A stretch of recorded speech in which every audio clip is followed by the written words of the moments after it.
Kishawna, thank you so much for being here. Thank you for having me. About 7 years ago, you started Woven to empower and advance women and gender minorities in the field of data science. Did you experience challenges yourself that make you want to start this initiative?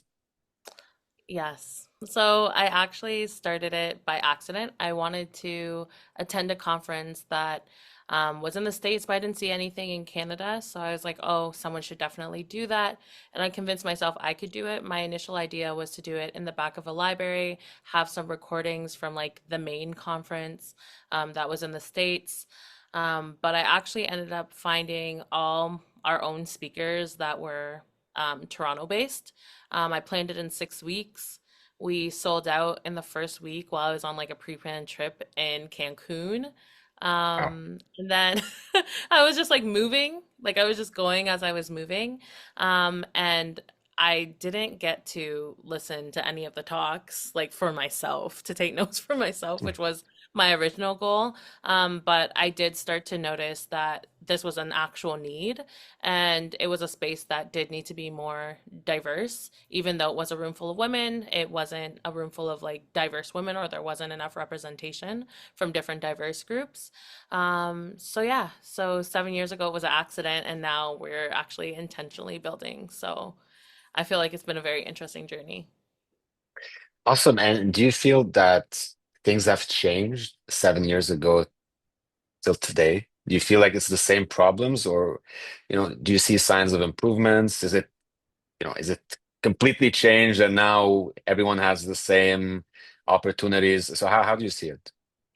I see it. Well, when I first started, it started as a side hustle. So it's like I still had like my work income. Um, this is like pre-pandemic, so people were more engaged like outside, like going to events. I find now there's like a decline in-person events, even though people are craving that like in-person engagement, also because of the increased attention towards AI. Like everyone is interested in AI now. But you find like the depth is varying depending on the different events or programs that you're a part of. So I am seeing more like women in data, more women in AI events pop up. Um, but I definitely think it's like easier to build now and also not just stay like when I started, I was thinking more locally. But now we've been able to grow across Canada and the US. We had someone last week that joined our membership that's from like Zimbabwe. Like it's just more global Wow, now. And I think that was one of the benefits from the pandemic was being able to reach more of a global audience. that's awesome. I mean, it's a long way from Canada. Yeah. And I was like, how did you events, find me? yeah, yeah. I saw you do events, you have your memberships, but when you build the business around the community, it sounds great, but is it easy to monetize such a business model, or are you facing challenges? Especially if you want to increase your profitability, but staying true to the values which are helping these minorities in the field. So how do you balance both? So when we first started, we were actually set up as a not-for-profit. Okay. And the not-for-profit mindset took me forever to get out of. By forever, we've only been for profit for about like 3, 4 years now. Okay. But even like changing your mindset that like everything can't be for free, everything can't be sacrificed. Like even right now, I don't pay myself consistently. Like I pay my team, but like myself, like I'm always like, oh, like it's okay. Like I'll wait a few months till I pay myself. But I can't be like that, especially if I'm trying to empower women. Like there's like workshops we've run for like negotiation. We're always telling them to like be paid what they're worth, to reduce the pay gap. But if I'm being honest, shouldn't I start with myself and ensure that like I can be paid, that my team can be paid, that I can continue the work? Um, I feel like that's one of the disconnects with community groups or any community work. It's like the community thinks that it needs to be free. However, there's like a value on it. And especially now with the little I'm calling it little because I'm like, it will not change anything. Like we still have to stay on our mission, but like everything that's happening in the States in regards to diversity and inclusion and how it's being defunded and how some groups and some companies are no longer funding anything DEI related. Like if it helps any type of marginalized group, like the funding has been reduced and the budgets have been cut, then that requires us as a community to invest in our own communities, or else they will disappear. Like if we're like, they're going to disappear. And there's a lot of women's groups that are completely volunteer based. Like that's not sustainable. Um, it's not sustainable. They're basically based off of grants and those being renewable, or corporate sponsorship and those being renewable. In order for me to build a company that can last through these market shifts, it has to be something that is being funded by the community and also by corporate and also by grants. Like there has to be multiple streams of revenue. So that's what we've been working on building out so that we're more resilient against the changes. Yeah, but it's definitely like we're already profitable, but cash flow is definitely a fighting thing for me. Yeah. Yeah, because especially with corporate sponsorship, it's like the sales cycle is like 6 months and then you wait to get paid maybe like 2 months. So it's like very long for like larger sums of money. And then on the B2C side, which is more like the event tickets or the membership is recurring revenue because that's a monthly fee. But the event tickets is like one time, and like the conference that we just did, I planned that one in 8 weeks because we couldn't decide between virtual or in person. But the majority of our tickets, more than half of our tickets came in the last 2 weeks. So you can imagine Wow. you're planning like a six-figure event and you're not getting any like enough ticket sales until the last 2 weeks. Like it's very, you have to be very mentally tough in order to say like, do not cancel this and Yeah. to continue. And I feel like I'm like the complete opposite of risk averse. So I think that's what's allowing me to continue, because if it's logic that I'm supposed to be using to build this business, I would have stopped a long time ago. Okay, so many questions here. Let's talk about the corporate sponsorships. So hmm who exactly are you targeting, and what kind of companies agree to partner up with you? hmm so we target companies that like we have three different pillars. So we have data and AI literacy, um, recruitment and retention, and inclusive innovation in AI. So the companies that are looking to upskill their teams, they usually buy tickets to events or buy tickets to the membership.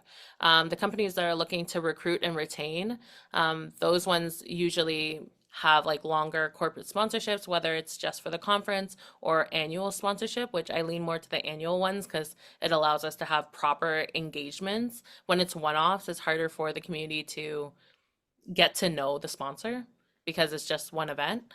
And then inclusive innovation, like we do workshops and things like that in order to help them actually build inclusive AI products, which is usually what I do my keynotes about.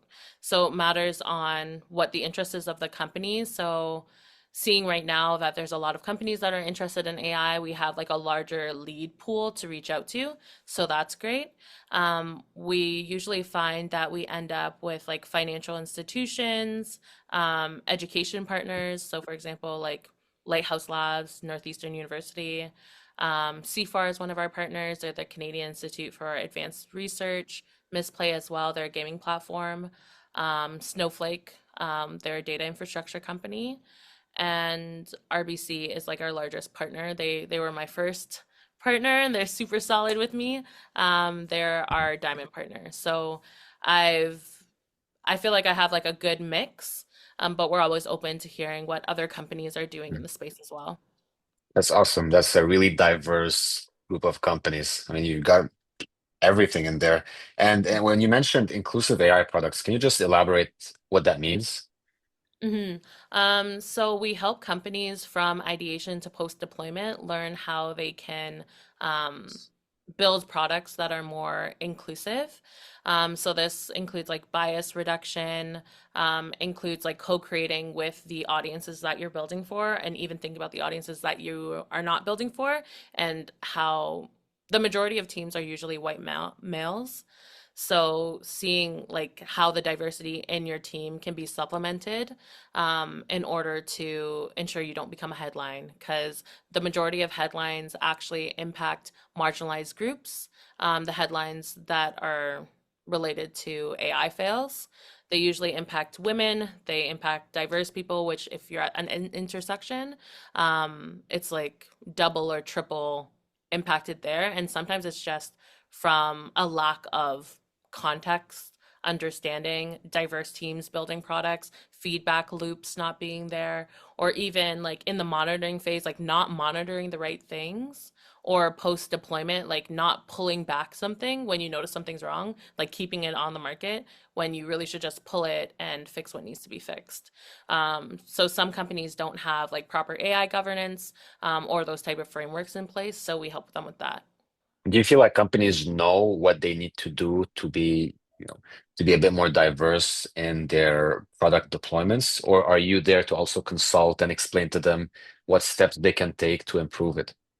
In there to consult. The majority of companies, especially right now, are racing to market. So I feel like we're kind of going back to a move fast and break things mentality, which I thought we left that behind. But it seems like we're back there again, especially with the market pressures and like trying to make sure that you are a market leader for AI. But it's like slow and steady builds the race. If you're going to rush to market and it's going to be something you have to pull anyways, or it's going to impact a whole bunch of people, it doesn't make sense. Like it's not long lasting tech. Mm. And do you feel, since this is such a fast-paced industry, do you feel like sometimes people overlook this aspect and they just want to launch as soon as possible without really taking into consideration, um, inclusivity and diversity? Absolutely. Like I feel like people think it's just a buzzword. Like they think they think people are just saying like, "Oh, it needs to be inclusive," and it's just like a buzzword thing. If the tools and the products and services you have in market do not reflect the communities that it serves, that's problematic, because at the end of the day it's not like you're hurting arbitrary people, you're hurting your customers. This is your business, these are the people that you serve and that you build things for. So I feel like you should have some care and concern around that. And some companies just like they don't, there's not a foundation of what like data strategy is in the first place, and then you're putting these tools on top of it, where it's like you don't understand what you've inherited from the tools, and it's just a big, it can become a big domino effect of problems. And a lot of people push back on this because they would say that shouldn't we like have the best people in place? Shouldn't we like have the, you know, select regardless of their background or ethnicity? So how can you explain the fact that the value of adding people of different ethnicities is not a tangible value, is like it's like more than that. It can affect, you can get different perspectives into a team that maybe has tunnel vision into a certain area. So can you explain to like critics how people add value by having more diverse teams? Well, first, I'd push back on the like having the best team and the best people. But if you're looking in the same places and you're gonna find the same people, like if you think that the best people come from certain schools and those schools are predominantly white, then you're going to pick up the same people. But if you decided to expand your pool and look at different schools, for example, or different companies or different experience backgrounds, you're going to have a variety to choose from. No one is telling you that you need to choose X amount of Black people or X amount of women. No one is telling you to do that, but you should look at a broader pool of people and see how they could add value to your business. So I don't think there's Like there's no charity going on here. Like anyone that is diverse and that's adding to a company, they're adding value and they're usually overachievers. So I think the whole premise of like we should just be able to choose the best. Yes, you should choose the best, but is it intentionally designed that you are looking at a broader range than people that are just similar to the people you already have in your company? Like are we only hiring through referrals so everyone looks like Tim? Like, you know what I mean? Like it's you got to do a little bit more work if you want to stand out and you want exceptional products. You're going to have to do that extra work so that you do have that diverse perspectives on your team, because if anything it's only making your products and services better and more resilient. So that part always gets me because like anywhere that I've gone, especially since mentally, like I've always had it that I had to work twice as hard to get half as much. Like I overachieve in like anything that I do. So you might probably not find me like in normal pools of pockets. But if you expanded your reach, you probably would be able to have me in your recruitment cycle. And if you had inclusive practices at your company, you'd probably be able to retain me. Because that's the other thing. Like you could recruit diverse people and them not stay because it's not inclusive. There's no belonging there. It's not welcoming. So that's a very layered one. We could talk about that forever, Antoine. Is that a common theme? Since you have so many people, it's a community and people open up. Do you feel like some women end up leaving their jobs because they don't feel welcome? Yeah, there's definitely like toxic work environments are still a thing.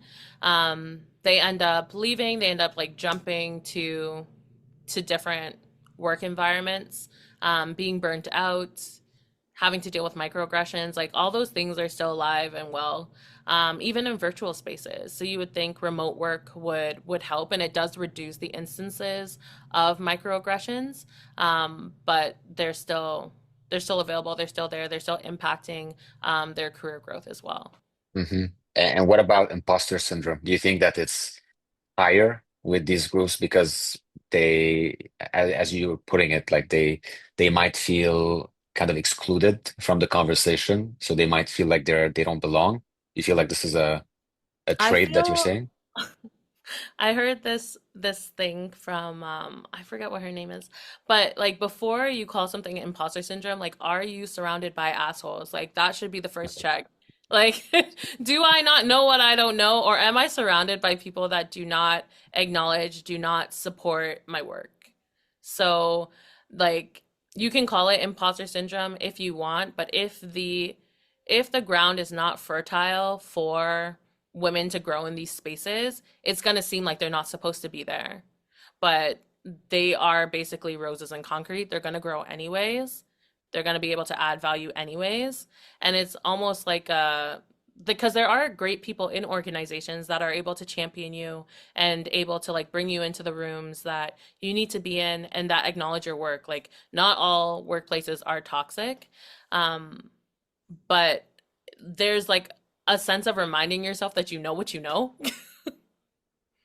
especially if you start to see a pattern of like your ideas being adopted or like renamed or we reattributed to someone else. Um, there's definitely a point where like it's not imposter syndrome, it's just like the environment that you're in. Yeah. So let's bring in a bit more positivity into the Yeah. conversation. What has been like the most rewarding part of building this community? The most rewarding part for me is like at any given time or like event that I'm at, I have women coming up to me saying that I changed their life, that I helped them get their new role, that they were able to negotiate more salary, that they were able to do their first speaking engagement, actually get paid. Those things make me very happy because sometimes when you're working as a founder, you're just like working on a thing and you forget that the work that you do actually has impact. So I feel like those things help me keep going because it really was just an accident. Like this is just an accident that has blown up and that I have stuck to. So to see it grow so much and impact people, because for me, 6,000 sounds like a low number. Like 6,000 to me sounds like I should be doing more. But when you have faces to the 6,000 people and you can see how it's actually impacting their lives, it helps me ground it more, instead of like always chasing the next thing. We And have like 6,000 people that yeah, have attended our events. that's amazing. Even though Thank you're you. not satisfied yet, but it's amazing. So as a founder, you've worked in analytics for a long time, but now owning your own company is very different. So as a founder, what has been challenging in building your business? What's been difficult, something you were not experienced in previous roles? Um, the amount of volatility, like even though I've been in this business for 7 years, like I'm always learning.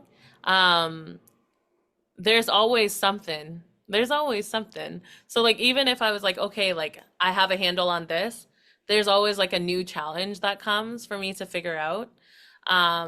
Things that when I was like working in corporate, I've like, oh yeah, that would be like enough money, for example. Absolutely not. Like the way that money disappears Mm. is insane. Um, and like there's no stability. Like you have to create your own stability and your own routines. So like before, like I knew when I needed to be at work. I knew when I got to leave, and I knew I could, for the most part, leave work at work. I have to create my own schedule now in order to be able to have like a flow in my life, to be able to work in my business, also take care of my health, also nurture my relationships. Um, it's something that I feel like when you have a 9 to 5, you're kind of like, oh, you get to be your own boss. That's so cool. You get to make your own time. Da da da da. Like it's crazy over here. Like my goal is within the next 3 years to be able to have built up that level of ease that I'm not having to work in my business every day. So like that is my goal because right now it just feels like I work all the time.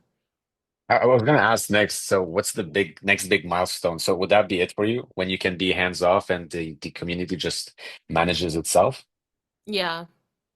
Like my Yeah. 3 year goal is like to be able to like hire a CEO and they do it and I'm just there like for advising. You know what I mean? I'm there for vibes. Like I can do opening remarks at some events. I can do some podcasts. I could write some blog posts. Know what I mean?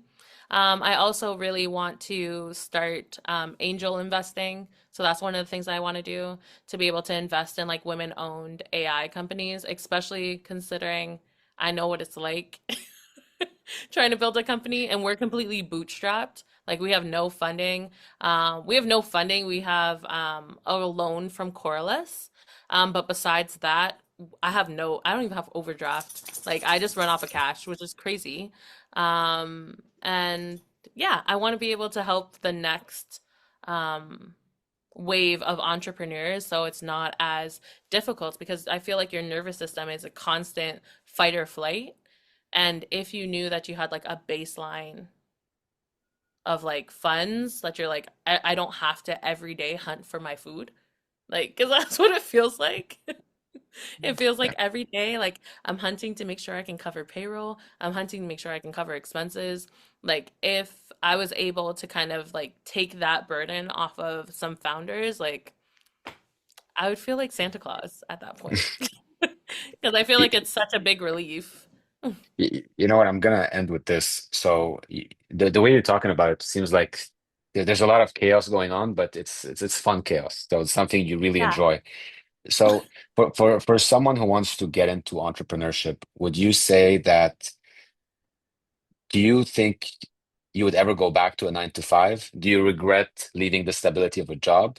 Or is this really the place where you're supposed to be? This is where you find yourself the most in this organized chaos situation. So how would you describe it?